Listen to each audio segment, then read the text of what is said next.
오늘 함께 읽을 하나님의 말씀은 시편 32편에 있는 말씀입니다. 시편 32편 1절에서 11절 말씀을 저와 여러분이 한 절씩 교독하겠습니다. 허물의 사함을 받고 자신의 죄가 가려진 자는 복이 있도다.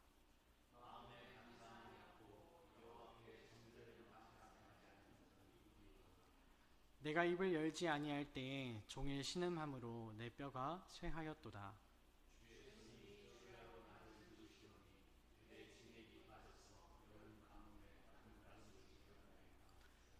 내가 이르기를 내 허물을 여호와께 자복하리라 하고 주께 내 죄를 아뢰고 내 죄악을 숨기지 아니하였더니 곧 주께서 내 죄악을 사하셨나이다.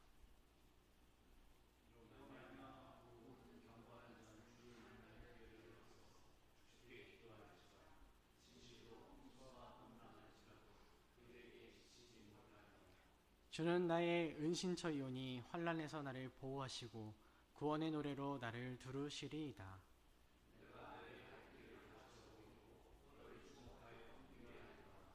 너희는 무지한 말이나 노새같이 되지 말지어다. 그것들은 제갈과 굴레로 단속하지 아니하면 너희에게 가까이 가지 아니하리로다.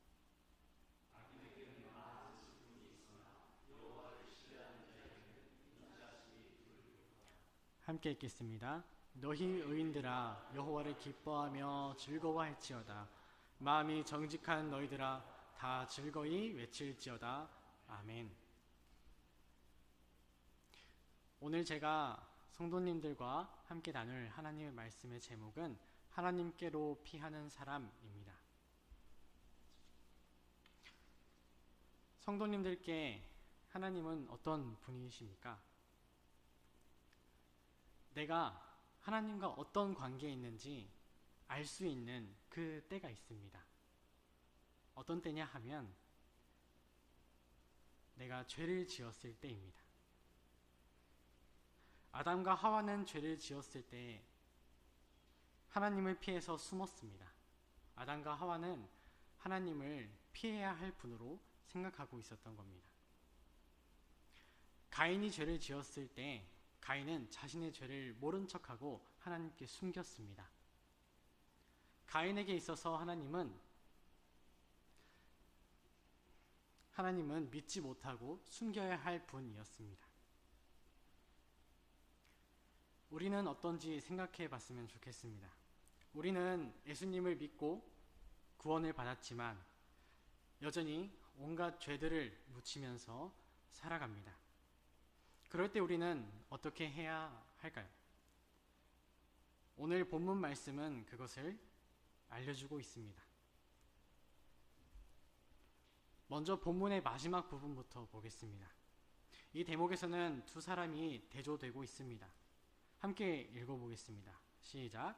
악인에게는 많은 슬픔이 있으나 여호와를 신뢰하는 자에게는 인자하심이 두루리로다. 여기에는 한 사람 또 한 사람이 나옵니다. 한 사람은 악인이고 다른 한 사람은 하나님을 여호와를 신뢰하는 자입니다. 이 두 사람이 아주 극명하게 대조되고 있습니다. 시인이 두 사람을 어떤 말들로 묘사하고 있는데요. 시인은 악인을 묘사하기를 많은 슬픔이 있다 이렇게 이야기합니다. 그 그림을 생각해 보면 마치 자기 등에 무거운 고통을 짊어지고 힘겨워하고 있는 그런 모습으로 보입니다.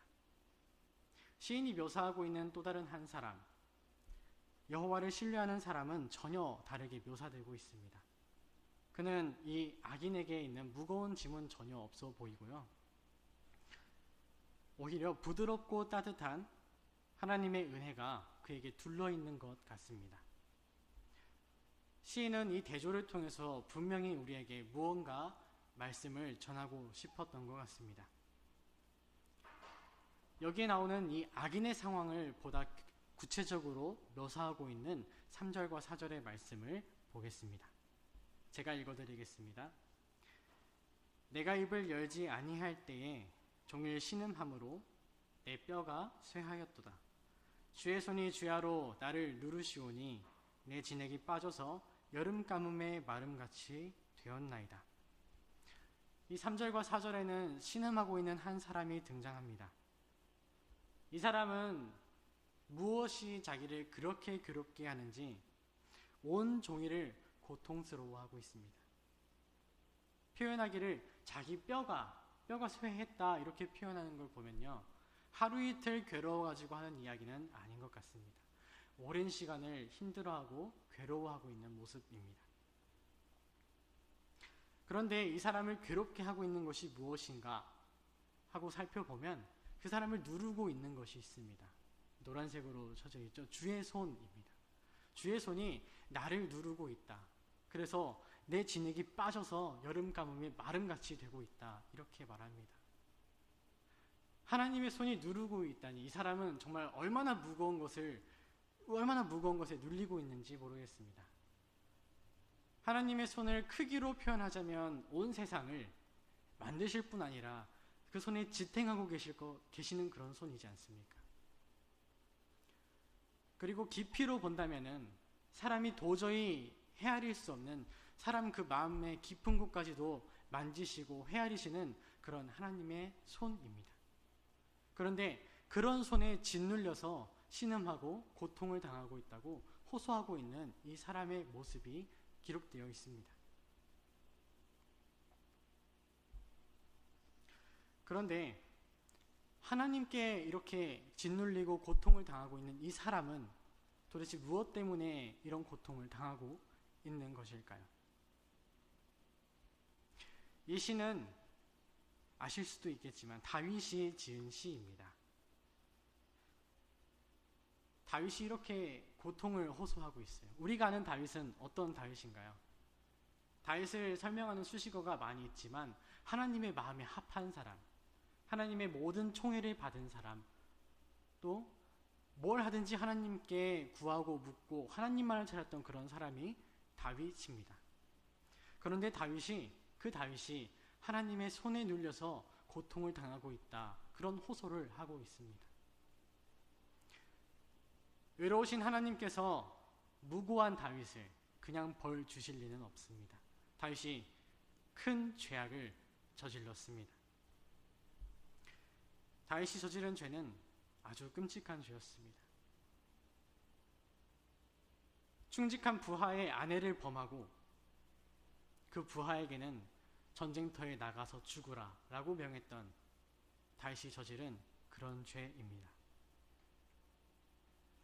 워낙에 익히 들어서 많이 알고 있고 또 글로 써있기 때문에 쉽게 넘어갈 수도 있지만 잠시 멈춰서 다윗이 지은 그 잘못이 얼마나 크고 아픔을 주는 잘못이었는가, 죄였는가 생각을 해보면 너무나 끔찍한 죄입니다. 다윗이 컨트롤하지 못했던 그 자신의 욕망 때문에 충직한 부하 우리아는 전쟁터에서 목숨을 잃었습니다. 그리고 그의 아내 밧세바는 하루아침에 갑작스럽게 남편을 잃고 과부가 되었고 그 집은 완전히 풍비박산이 났습니다. 다윗이 지었던 그 끔찍한 죄의 결과는 너무나 큰 아픔을 남긴 것이었습니다.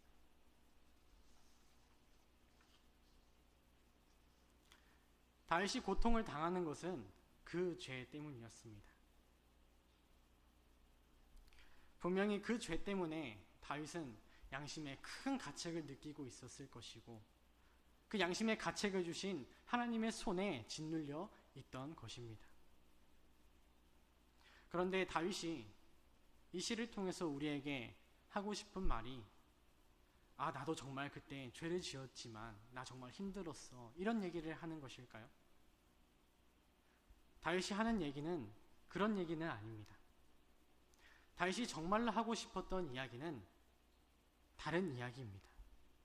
다윗이 정말로 우리에게 말하고 싶었던 그 말씀은 무엇이냐? 그것은 내가 언제 가장 힘들었었는가 하는 이야기입니다. 언제, 그리고 어느 때 한 시점을 얘기하고 있는 것입니다. 다윗은 자신이 가장 괴로웠을 때가 언제라고 말하냐면 다윗이 뼈가 날기까지 신음하고 하나님의 손에 짓눌려서 그 진액이 온통 빠져나갔을 때, 그때가 언제였다 이렇게 말하냐면 내가 입을 열지 아니할 때라고 말하고 있습니다. 이 말이 무슨 말이냐면 다윗이 죄를 짓고 그 후에 그 죄를 자기 안에 품고 있었다 하는 그런 말입니다. 누구에게도 말 못할 그런 비밀을 가져보신 적이 있으신지 모르겠습니다. 차마 부끄럽고 창피해서 생각해보면 내가 왜 그랬지, 그리고 화도 나서 또 무서워서 속으로만 나 혼자만 삭히고 있던 그런 일이 있으신지 모르겠습니다.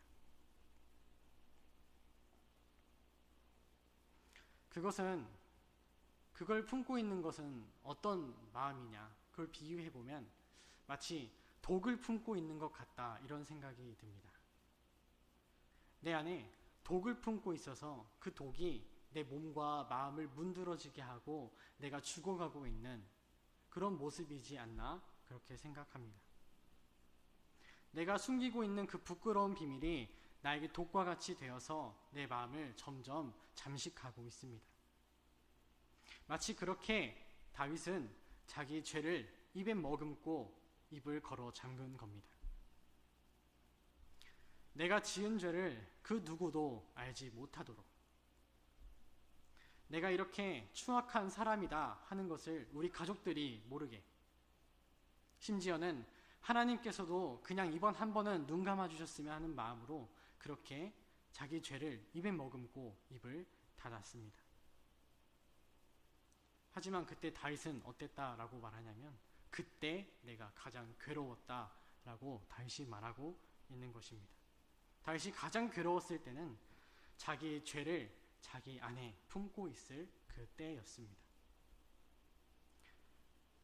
다윗이 그 죄가 자기가 해결할 수 없는 너무 끔찍한 정말 악질적인 것을 다윗이 몰랐을까요? 아니요. 다윗은 너무나 잘 알고 있었을 겁니다. 그것은 특별하게 뭔가 고심을 해보지 않아도 자기가 마음에 느끼는 양심의 고통이 얼마나 큰지만 생각을 해봐도 아, 내가 지은 죄가 이렇게 끔찍한 것이구나 하는 것을 다윗은 알고 있었습니다. 다윗이 스스로 지은 죄라고 하지만 그것을 그 안에 품고 있었으니 그 모습이 얼마나 비참하고 안타까운가 이런 생각이 듭니다. 다윗은 죄를 짓고 또 그 죄를 끌어안고 그 죄에 짓눌려서 고통을 호소하고 있었습니다. 그런데 다윗이 그렇게 고통 속에 짓눌려 있을 때 그때 누군가 다윗을 찾아왔습니다. 본문에는 나와 있지 않지만 선지자 나단입니다. 나단이 다윗에게 어떤 말을 전하러 왔는데 그 말씀이 사무엘하 12장 1절에서 4절에 기록되어 있습니다. 함께 읽어보겠습니다. 시작. 여호와께서 나단을 다윗에게 보내시니 와서 저에게 이르되 한 성에 두 사람이 있는데 하나는 부하고 하나는 가난하니 그 부한 자는 양과 소가 심히 많으나 가난한 자는 아무것도 없고 자기가 사서 기르는 작은 암양 새끼 하나뿐이라. 그 암양 새끼는 저와 저의 자식과 함께 있어 자라며 저의 먹는 것을 먹으며 저의 잔에서 마시며 저의 품에 누움으로 저에게는 딸처럼 되었거늘 어떤 행인이 그 부자에게 오매 부자가 자기의 양과 소를 아껴 자기에게 온 행인을 위하여 잡지 아니하고 가난한 사람의 양 새끼를 빼앗아다가 자기에게 온 사람을 위하여 잡았나이다. 이것이 다윗을 찾아간 나단이 다윗에게 한 말씀입니다. 나단이 와서 어떤 부자가 가난한 사람의 양 새끼를 빼앗아서 자기에게 온 손님을 대접했다 하는 말씀을 다윗에게 전했습니다. 이 말을 들은 다윗의 반응이 어땠을까요? 다윗이 화가 머리 끝까지 났습니다. 아니 어떻게 그런 사람이 있을 수 있냐? 죽어 마땅하다. 그가 빼앗은 것에 4배는 갚아줘야 내 직성이 풀리겠다. 다윗이 나단에게 그렇게 말했어요. 그런데 그때 나단이 다윗에게 일갈합니다. 그 사람이 바로 당신입니다. 당신이 바로 그 부자입니다. 당신이 가난한 사람의 아내를 빼앗았고 그 가난한 사람을 죽였습니다. 그리고 당신의 그 죄를 하나님께서 알고 계십니다. 그게 선지자 나단이 다윗에게 한 말씀이었습니다. 하나님께서는 언제나 다윗을 보고 계셨습니다. 다윗이 죄를 지었을 때도, 다윗이 그 죄를 숨기고 입을 닫았을 때도, 또 그 자기 죄를 끌어안고 고통 중에 있을 때에도 하나님은 다윗을 바라보고 다윗을 알고 계셨습니다. 다윗이 그렇게 숨기려고 했던 그 죄까지도 모두 알고 계셨던 하나님이십니다.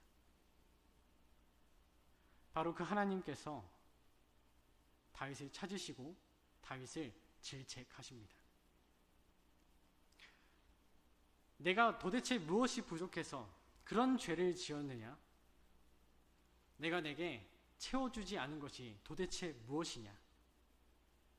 만약에 너에게 무언가 부족했다면 하나님인 내가 너에게 채워주었을 것이다. 그런데 어떻게 내가 나를 생각하지 않고 나를 업신여기고 이렇게 큰 악을 내 앞에서 저질렀느냐? 하나님께서 이렇게 다윗을 질책하셨습니다. 하나님께서 차라리 네가 죄를 지었으니까 너는 이제 죽어라 라고 다윗에게 이렇게 말했다면 다윗은 차라리 죽고 말았을 겁니다. 그런데 하나님은 다윗을 찾아가셔서 그렇게 질책을 하십니다. 네가 어떻게 나한테 이럴 수 있냐? 네가 한번 생각을 해봐라. 네가 나를 업신여기지 않고서는 도대체 어떻게 이런 큰 죄를 내 앞에서 저지를 수가 있는 것이냐? 하나님께서 다윗을 질책하고 계시는 거예요. 하나님 말씀 한마디 한마디가 다윗의 가장 마음속 가장 깊은 곳까지 깊숙하게 찌르고 있습니다. 저는 이 대목을 생각하면서 마치 우리 부모님의 모습이 생각났어요. 자녀가 잘못을 저질렀을 때 그 잘못을 혼내기는 하지만 그 자식을 세워놓고 앞에 마주하고 있으면서 도리어 그 혼내면서도 울고 있는 그 부모의 마음이 하나님의 이 말씀과 좀 겹쳐 보였습니다. 이렇게 하나님께 질책을 당하고 있을 때 다윗의 마음은 어땠을까요? 제가 다윗이었다면 정말 숨고 싶었을 것 같아요. 어디 쥐구멍이라도 있었으면 당장 달려가고 싶었을 것 같습니다. 죄를 짓고 하나님 앞에서 당당할 수 있는 사람은 아무도 없습니다. 다윗도 마찬가지죠.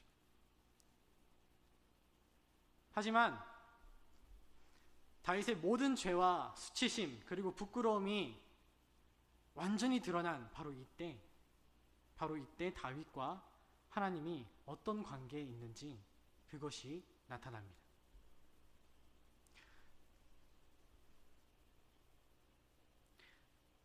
다윗은 질책하시는 하나님 앞에 자신을 던져놓고 용서를 구합니다. 그래서 5절에는 이렇게 기록하고 있습니다. 내가 이르기를 내 허물을 여호와께 자복하리라 하고 주께 내 죄를 아뢰고 내 죄악을 숨기지 아니하였더니 곧 주께서 내 죄악을 사하셨나이다. 다윗은 이런 거죠. 맞습니다. 하나님, 주님 말씀처럼 제가 죄를 지었습니다. 하나님께서는 모든 것을 아시는 하나님이십니다. 하나님께 제 죄를 고백합니다. 저를 용서해 주세요. 저는 하나님의 용서가 필요한 죄인입니다. 하는 것이 다윗의 대답이었어요. 하나님이 질책하셨을 때 다윗은 거짓말하거나 숨지 않고 자신의 죄악을 정직하게 하나님 앞에 고백했습니다. 이런 모습에서 다윗에게 하나님은 어떤 분이신가 하는 것을 알 수 있습니다. 다윗에게 하나님은 자신이 피할 곳이었습니다.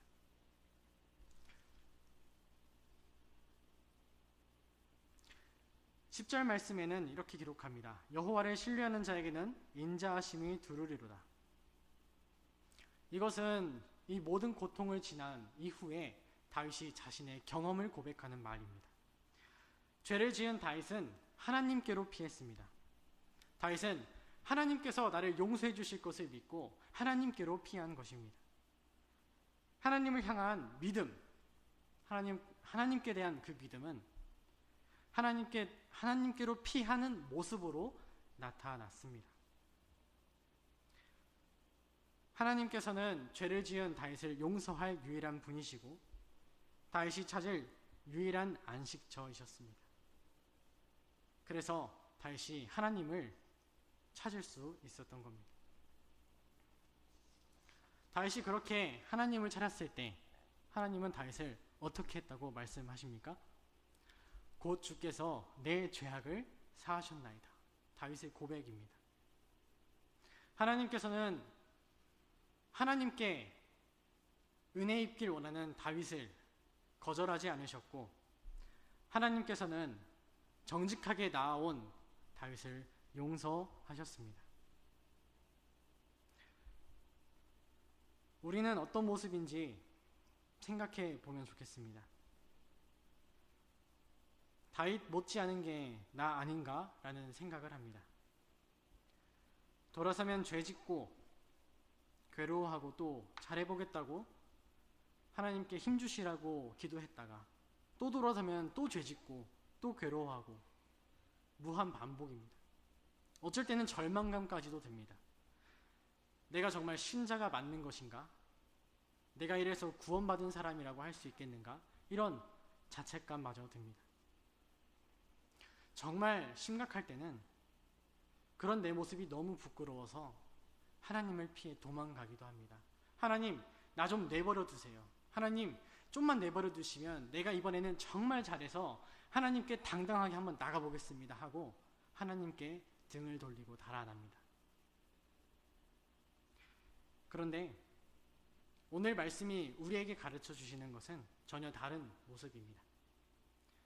우리가 죄를 지었을 때 떠올려야 하는 것은 그럴수록 더욱 하나님께 나아가야 한다 하는 것입니다. 우리는 분명 죄를 짓지 않기 위해 노력합니다. 부단히 노력합니다. 정말 별의별 방법을 다 동원합니다. 애쓰고 있어요. 그런데 그럼에도 우리는 죄를 짓습니다. 그래서 우리가 사람입니다. 하지만 그 죄는 우리가 계속 품고 있어야 할 것도 아니고 우리가 계속 머물러야 할 곳도 아닙니다. 우리는 그 죄를 가지고 하나님께로 피해야 합니다. 하나님께 피해서 하나님께서 이 죄를 해결해 주시라고, 하나님께서 나를 용서해 주시라고, 하나님께서 은혜를 주셔서 내 죄를 덮어 주시라고 하나님께로 더욱 피해야 합니다. 사랑하는 성도 여러분, 내 죄를 담당하신 예수님을 믿으십니까? 그렇다면 우리는 기쁜 마음으로 하나님께 나아가면 구원받을 생명이 있다는 것을 기쁜 마음으로 생각하고 하나님께 기꺼이 나아가야 합니다. 그런 믿음을 가진 우리가 다윗에게서 하나님께로 피하는 한 방법을 배울 수 있습니다. 그것은 정직입니다. 다윗은 하나님께 정직함을 보였습니다. 자기 죄가 드러났을 때 숨거나 거짓말하지 않고 정직했습니다. 하나님께 온전하게 의지하길 원하는 그런 모습을 보여드렸습니다. 그것이 바로 정직입니다. 하나님 앞에서 정직이 다른 것이 아닙니다. 우리의 가장 부끄러운 것까지 이미 모두 알고 계시는 그분이 바로 우리가 믿는 하나님입니다. 그리고 우리의 그 모든 부끄러움과 수치와 죄를 해결해 주실 분도 바로 우리의 그 모든 죄를 알고 계시는 그 하나님이십니다. 나를 구원하시는 하나님께서 바로 그 하나님이심을 인정하고 믿고 그런 하나님께 나의 모든 것을 정직하게 보여드려야 할 줄 믿습니다. 이 정직이 바로 하나님께로 피하는 방법입니다. 마지막으로 11절을 함께 읽겠습니다. 시작. 너희 의인들아 여호와를 기뻐하며 즐거워할지어다. 마음이 정직한 너희들아 다 즐거이 외칠지어다. 정직함으로 하나님께로 피하고 하나님께 사랑받는 우리 도토리교회 성도님들이 되시기를 바랍니다. 또 하나님은 하나님께 피하는 사람을 가장 사랑하시는 줄 믿습니다. 아멘. 주기도문으로 오늘 수요 예배를 마치도록 하겠습니다. 하늘에 계신 우리 아버지여, 이름이 거룩히 여김을 받으시오며 나라의 임하옵시며 뜻이 하늘에서 이룬 것 같이 땅에서도 이루어지이다. 오늘날 우리에게 일용할 양식을 주옵시고 우리가 우리에게 죄 지은 자를 사하여 준 것 같이 우리 죄를 사하여 주옵시고 우리를 시험에 들게 하지 마옵시고 다만 악에서 구하옵소서. 대개 나라와 권세와 영광이 아버지께 영원히 있사옵나이다. 아멘.